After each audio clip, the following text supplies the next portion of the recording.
Bonjour et bienvenue sur Guerre et Plan. Alors ce matin, nous allons avoir affaire à un unboxing un peu plus long que d'habitude. Donc il sera découpé en plusieurs parties. Pourquoi? Parce que nous allons parler de Solomon Kane. Alors Solomon Kane, c'est un jeu qui était le fruit d'une campagne Kickstarter de la part de Mythic Games. Mythic Games qui est un éditeur français qui est connu pour développer des jeux ambitieux, très longs et qui propose énormément de figurines, énormément de matériel. Alors ils ont une autre gamme qui s'est développée depuis, beaucoup plus dense et beaucoup plus condensée, mais ils ont gardé cet esprit très Monster Games qui avait commencé avec à l'époque Mythic Battles et puis après Joan of Arc qui au niveau matériel était assez conséquent. Et Solomon Kane, ce n'est pas que un jeu avec beaucoup de matériel, c'est un jeu très ambitieux de la part de son gameplay. Alors le gameplay, il est le fruit du travail de Jack Norton. Alors Jack Norton, c'est les gens qui connaissent bien le milieu du jeu, ce nom sonne familièrement à leurs oreilles parce que Jack Norton, il avait commencé à Warhammer, le jeu de figurines, puis il était passé... il avait produit Dread Ball, qui est un petit peu le concurrent de Blood Bowl. On lui a aussi, si je me souviens bien, le jeu de figurines Mars Attack. Et puis dernièrement, le célèbre Dungeon Crawling, Dungeon Saga. Voilà, un exemple parmi tant d'autres des fruits du travail de Jack Norton. Donc ce n'est pas un inconnu sur la place. Alors, qu'est-ce que Solomon Kane? Alors, Solomon Kane, c'est un jeu très ambitieux, non pas que pour son matériel, mais aussi pour la richesse du gameplay. Le défi de Mythic Games et de Jack Norton était de proposer avec Solomon Kane un jeu qui mélange des éléments de jeu de rôle avec une grande partie narrative et évolutive, avec un système de jeu de plateau coopératif, tout ce qu'il y a de plus classique, mais pas que parce que on ne joue pas un personnage dans Solomon Kane, comme vous allez le voir, mais on joue des vertus. Et on va influencer les agissements de Solomon Kane au fil de ses aventures. Et en fonction de ses aventures, c'est tout scénarisé. En fonction de ses aventures, vous allez avoir différentes évolutions de la partie, donc avec un renouvellement des parties, etc. Sachez que Solomon Kane, c'est un héros de Ward, l'auteur de Conan. On n'agit pas ici dans un univers fantasy comme Conan, un peu antédiluvien, avec des barbares, etc., des serpents géants, etc. Là, on est plus dans un univers renaissance, un peu dystopique, où Solomon Kane est un aventurier qui, au cours de ses aventures, rencontre différentes entités maléfiques, etc. Il y a une espèce de... C'est assez sombre, hein, Solomon Kane. On est dans un environnement un peu style guerre de 30 ans, mais plus moderne, etc.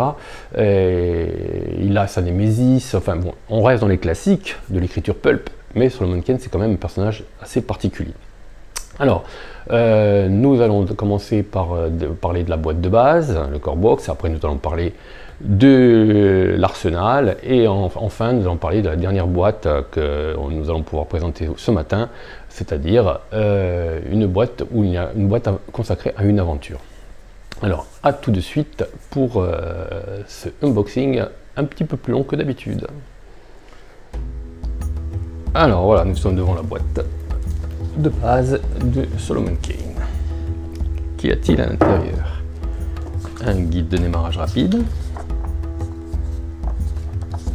M'a l'air bien court quand même. Le livret de règles.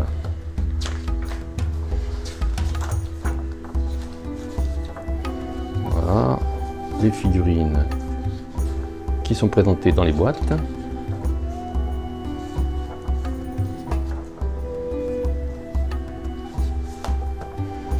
Et on est quand même dans un jeu de plateau narratif qui nécessite une bonne lecture du livret de règles avant et une bonne connaissance du jeu avant de commencer.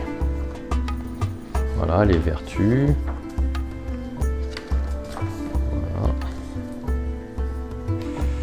Bon, c'est clair. Mode de jeu additionnel. On est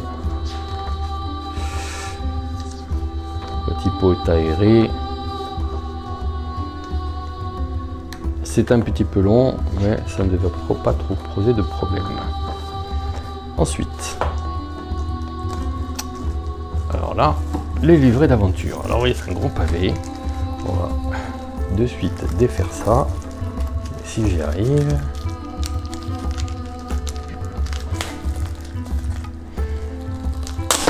Voilà.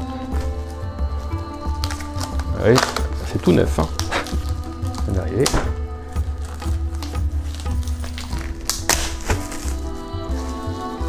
Voilà, les livrets d'aventure. Alors, vous avez plusieurs livrets d'aventure.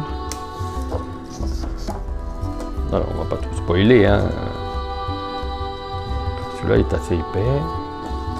Il y a déjà de quoi faire. Hein. Oui, livre d'aventure.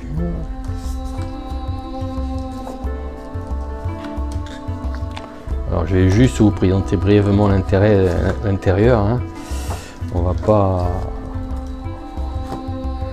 trop s'étendre sur le. Vous voyez qu'à l'intérieur, vous avez les récits, ça s'est découpé en scénario.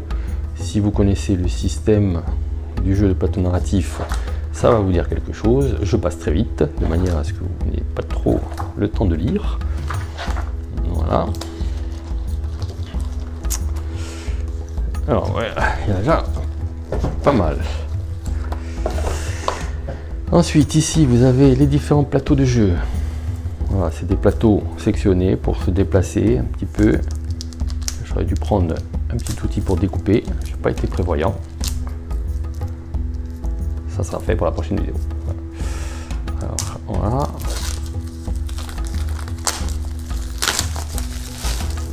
Ah, les différents plateaux qui composent la boîte de base. Normalement, il y a tout le nécessaire. Vous voyez qu'elles sont référencées. Et dans le cahier d'aventure, on vous dit les tuiles qu'il faut utiliser. Voilà, vous avez tous les plateaux. Normalement, il y a suffisamment de plateaux pour jouer tous les livrets d'aventure. Des socles, plastique, un gros, hop, une boussole. Bon, j'avoue que je n'ai pas encore tout lu, donc je ne sais pas à quoi ça sert. Là, vous avez les différents dés. C'est un système de pool de dés, de combinaison de dés qu'on utilise dans ce week-end. Voilà, et qu'on répartit. Bon, si vous connaissez le système de pool de dés, vous choisissez un certain nombre de dés qui déclenchent certaines actions. Des dés vierges que je pense sont destinés à recevoir des autocollants, et toutes les cartes, les aides de jeu. Alors, carte découverte. Alors je vais pas non plus, je vais pas défaire les paquets parce que on est presque dans du legacy. Hein. Il ne faut pas lire avant qu'on vous demande de le faire. Il ne faut pas lire ce qui est à l'intérieur des cartes. Hein. Voilà. Voilà. Là, les cartes vertus. Donc ça, par contre, on peut. C'est autorisé.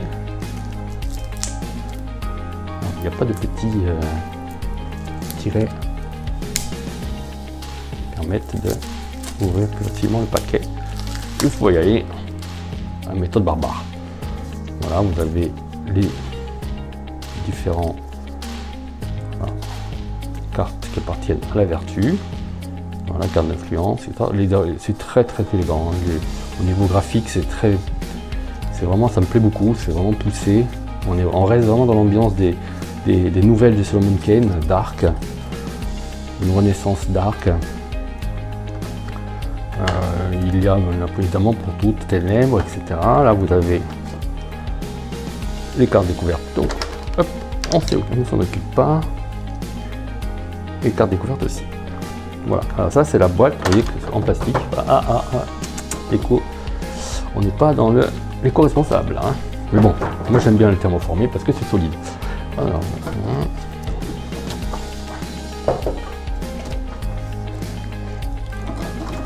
voilà, là, vous avez vu tout ce qui concerne la core box.